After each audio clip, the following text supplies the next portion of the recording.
میرے اوپر ہر قسم کے الزامات لگائے گئے. ایک میں نے انٹرویو دیا, میں نے کہا ہم ڈیفالٹ کرنے چلے جائیں گے اگر ابھی نہ انہوں نے کچھ کیا. انہوں نے کہا اس کے اوپر غداری کا پرچہ کرو. تو غداری کے خط پرچے ہو چکے ہیں میرے اوپر. ایک توہین ڈرٹی ہیری کی وجہ سے میرے اوپر غداری کا پرچہ ہو گیا کہ میں نے پاکستان سے غداری کر لی ہے. تو ہوا کیا, ہم الیکشنز کرتے رہے. انہوں نے آخر میں کہا کہ جی اگر آپ کو الیکشنز چاہیے تو آپ اپنی گورنمنٹس کرا دیں, اپنی گورنمنٹس ڈیزالو کر دیں. جب اسمبلیز تحلیل کی تو کیا ہوا, ایک دم شور مچ گیا کہ جی یہ الیکشن تو ہوں گے ہی نہیں. سب نے مل کے شور مچا دیا الیکشن نہیں ہوں گے.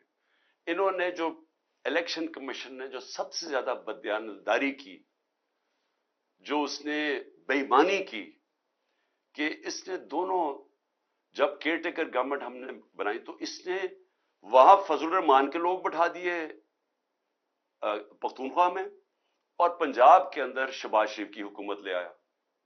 یعنی سارے ان کے آفیسر سب لوگوں کو اوپر بٹھا دیا. اور اس کے بعد وہ حکومتیں, یہ جو کیئر ٹیکر ہے اس کا کام تھا الیکشن کروانا, وہ کیئر ٹیکر الیکشن کی بات نہ کرے. ہمیں جانا پڑا سپریم کورٹ میں. سپریم کورٹ کا واحد ادارہ کا کام ہے کہ تشریح کرے آئین کی. سپریم کورٹ نے فیصلہ دے دیا 4 اپریل کو کہ جناب پنجاب کی حکومت, پنجاب میں الیکشن ہوں گے 14 مئی کو. ہم نے تیاری کرنی شروع کر دی. ہم نے جس دن تیاری کرنی, ہم نے اپنی الیکشن کیمپین اناؤنس کرنی تھی, تو انہوں نے آ کے ہمارے اوپر حملہ کر دیا. تو ادھر سے نیت نظر آ گئی کہ یہ تو الیکشن چاہتے ہی نہیں ہیں. تو اس کے بعد یہ پھر آگے بات بڑھی. سپریم کورٹ نے, چیف جسٹس صاحب نے ہمیں کہا کہ آپ ان کے ساتھ بیٹھیں اور آپ کوشش کریں کہ یہ چاہ رہے ہیں کہ ایک ہی وقت پہ الیکشنز ہو. تو ہم نے ان کے ساتھ بیٹھے, ہم نے ان کے ساتھ بات چیت شروع کی. ہم نے کیا کیا, ذرا آپ کو سمجھ آ جائے کہ ان کو ہمارے موقف میں فرق کیا تھا. ہم نے ان کو کہا کہ اگر آپ سیریس ہیں تو 14 مئی سے پہلے آپ فیڈرل گورنمنٹ ڈیزالو کر دیں اور ہم پھر اکٹھے الیکشنز کروا دیں گے. انہوں نے آگے سے کہا نہیں جی وہ بجٹ کے بعد کریں گے. اب پاکستانیوں ذرا یہ سمجھنے کی کوشش کریں, کیا بجٹ اس کو بنانا چاہیے جو کہ پبلک کا مینڈیٹ لے کے آئے, یعنی پبلک سے ووٹ لے کے آ کے وہ بجٹ بنائے, یا وہ حکومت بجٹ بنائے جو کہ بجٹ بنا کے اس نے ڈیزالو ہو جانا ہے؟ یہی بدنیتی تھی. ان کا الیکشن بجٹ کے بعد بھی پلان نہیں تھا. یہ صرف ٹائم بائی کر رہے تھے. یہ صرف چاہ رہے تھے کہ ہم مذاکرات کرتے رہیں, اور کسی طرح جو سپریم کورٹ فیصلہ کر بیٹھی تھی 14 مئی کے الیکشن کا, یہ اسے نکلنا چاہتے تھے. تو انہوں نے ہمیں کہا کہ جی ہم پہلے بجٹ پاس کریں گے. بدنیتی ادھر پتہ چل گئی. ہم نے ان کو واضح کہہ دیا, ہم نے کہا کہ دیکھیں 14 مئی سے پہلے گورنمنٹ کرائیں اکٹھے الیکشنز.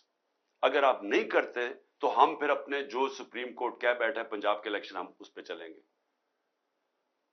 مذاکرات ہوئے, بدنیت تھے, فیل ہو گئے. اور آج بھی جو سپریم کورٹ میں انہوں نے جو بات چیت کی ہے اس میں کوئی عقل بنتی نہیں ہے. جو انہوں نے آرگیومنٹس دی ہیں, کوئی کسی بھی, یعنی کسی دنیا کی جمہوریت میں ایسی بات چیت ہو سکتی نہیں ہے جو انہوں نے باتیں کی ہیں. عجیب انہوں نے کوئی کہ ہم الیکشن اس لیے نہیں کروا سکتے, پتہ نہیں پیسے نہیں ہیں, تو پتہ نہیں ہم بجٹ پاس کریں گے. آئی ایم ایف کا پروگرام ہے, آئی ایم ایف کا پروگرام ہے, یہ بھی سن لیں. یہ کہہ رہے ہیں کہ تب تک آئی ایم ایف سے اگریمنٹ ہو جائے گی. ہمیں 1 سال پہلے سے یہ کہہ رہے ہیں کہ جناب آئی ایم ایف سے اگریمنٹ ہونی چاہیے, اس لیے ہم الیکشن نہیں کروا رہے. یہ 20 میں 2022 کو انہوں نے ہمیں کہا تھا کہ ابھی ہم اس لیے نہیں کروانا چاہتے, ہم الیکشن نہیں کروانا چاہتے کیونکہ آئی ایم ایف سے اگریمنٹ ہو رہی ہے. کیا گارنٹی ہے کہ آئی ایم ایف سے اس سال ہی اگریمنٹ نہیں ہوگی؟ ابھی تک تو اگریمنٹ نہیں ہو رہی. تو آئی ایم ایف کی اگریمنٹ کا بہانہ دے کے ہمیں کہہ رہے ہیں جو ہمارا رائٹ ہے, یہ یاد رکھیں, اس پہ کوئی گنجائش نہیں ہے. ہمارا یہ حق ہے کہ جب ہماری اسمبلیز ڈیزالو ہوئی 90 دن میں الیکشن ہونا ہے. یہ سے چینج نہیں ہو سکتا. بہانے مار رہے ہیں آئی ایم ایف کے, پیسے نہیں ہیں, سیکیورٹی. ہم نے سپریم کورٹ کو واضح کہہ دیا کہ جی اگر انہوں نے جوائنٹ الیکشن اور 14 مئی سے پہلے گورنمنٹس نہیں اپنی ڈیزالو کرنی, ہم اپنے پنجاب کا الیکشن چاہتے ہیں, اور اس کے بعد پختونخوا کا, اس پہ بھی ہم سپریم کورٹ میں جانے لگے ہیں. کیونکہ وہاں بھی اب یاد رکھیں جو کیئر ٹیکر گورنمنٹس ہیں ان کی حیثیت ختم ہو چکی ہے.